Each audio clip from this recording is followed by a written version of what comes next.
Welcome. Gil Narvaez with Fortitude Consulting. We are here today to discuss some concepts that we are going to be looking at and utilizing in class later to help us boost our performance, right? So one of the main concepts that we are going to be covering is a process that I will be guiding you through throughout the day. And that process has to do with finding your optimal level of performance. How do we go about doing that, and why, first and foremost, is this important?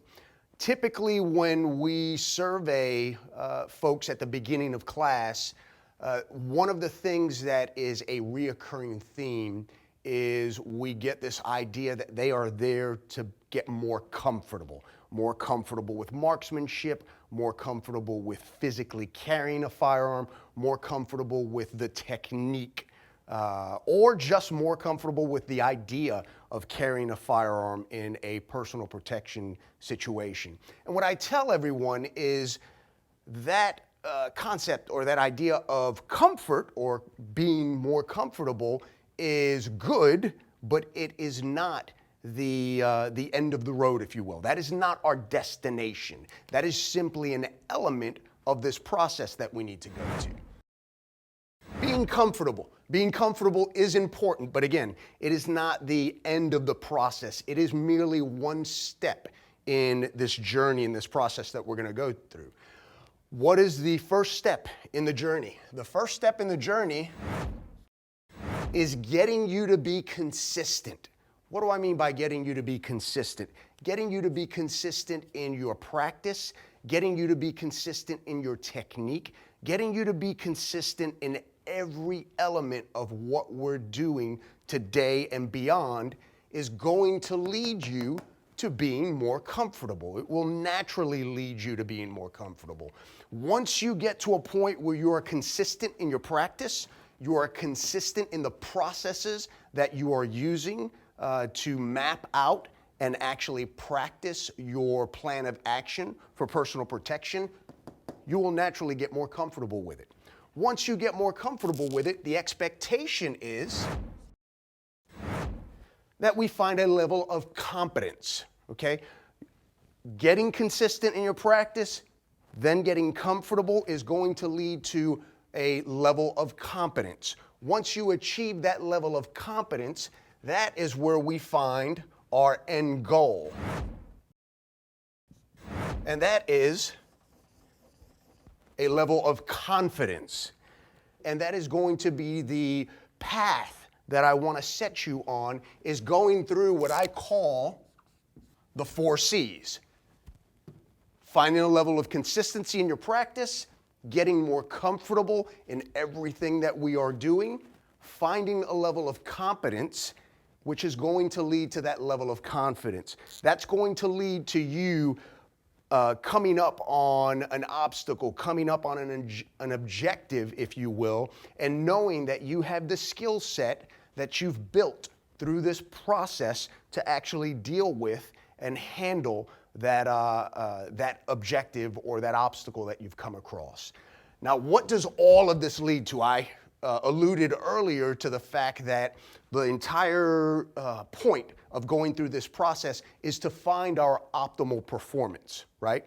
So let's talk a little bit about where that's coming from and how we'll go about doing that. The first thing that we need to do in order to understand how to get to that end result of optimal performance is understand how we are going to use different elements of our shooting or shooting modes, if you will, in order to go ahead and get to that point of optimal performance. So there are 3 main shooting modes or practice modes, if you will. 2 of them are practice modes.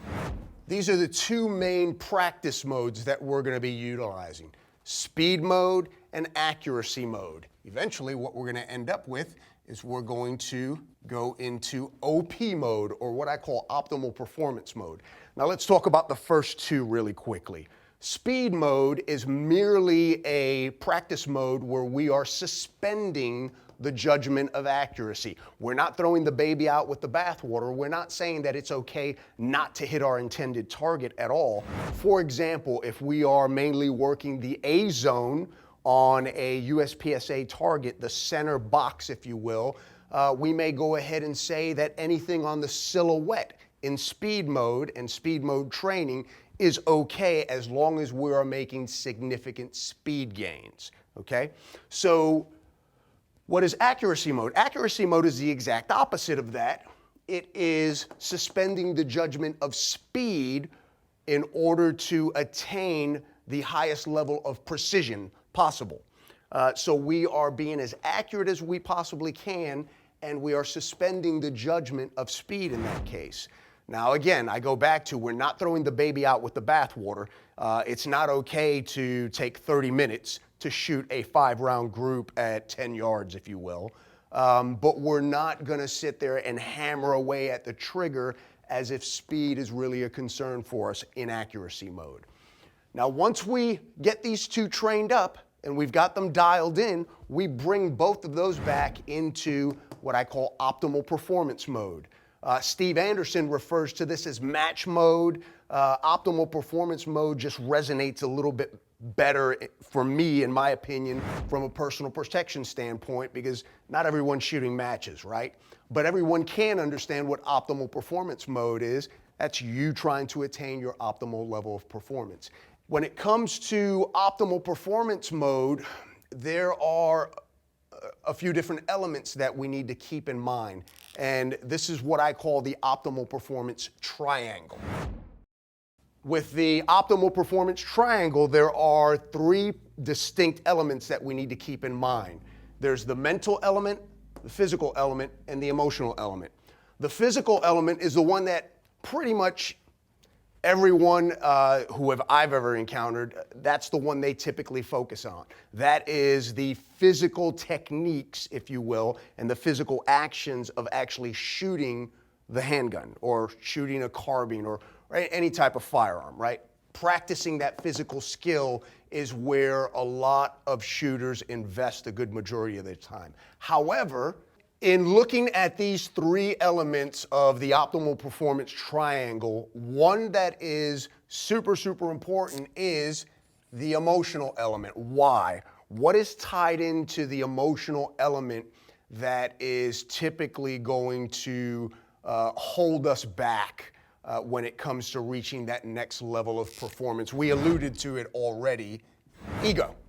Ego is something that ends up getting in the way oftentimes if we don't understand how to manage it. If we understand how to manage ego, ego can be a pretty phenomenal resource for us. But here's how it gets in the way when we don't know how to manage it. This is the concept of learning free fall. I actually got this from Yusef Sansauer of Esoteric LLC. If you ever get the opportunity to train with him, highly recommend it. That dude is sharp. So this is one of the concepts that Yusef exposed me to, and it helped out a great deal. With learning free fall, this right here is your level of performance, right? And when you learn a new technique or you are working on a new skill, what generally happens? Generally speaking, you may end up having a slight bump up in performance, but typically what's gonna happen is your performance will end up degrading, right? When our performance degrades, we have a choice to make.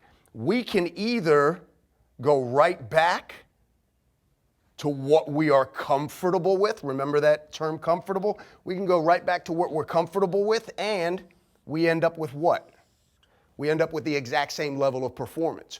Or we can stick with that new skill. We can stick with those things that we're practicing, and eventually what we'll end up seeing is that we attain a new level of skill by sticking with that.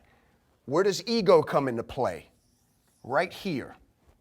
When we make that decision, if that ego comes into play and we haven't learned how to properly manage that ego is going to tell us, hey, I'm going to go right back to where I'm comfortable, and we end up with the same level of skill as opposed to pushing straight along or pushing straight through those problems we're experiencing and that degradation in skill so that we can get to that next level of performance.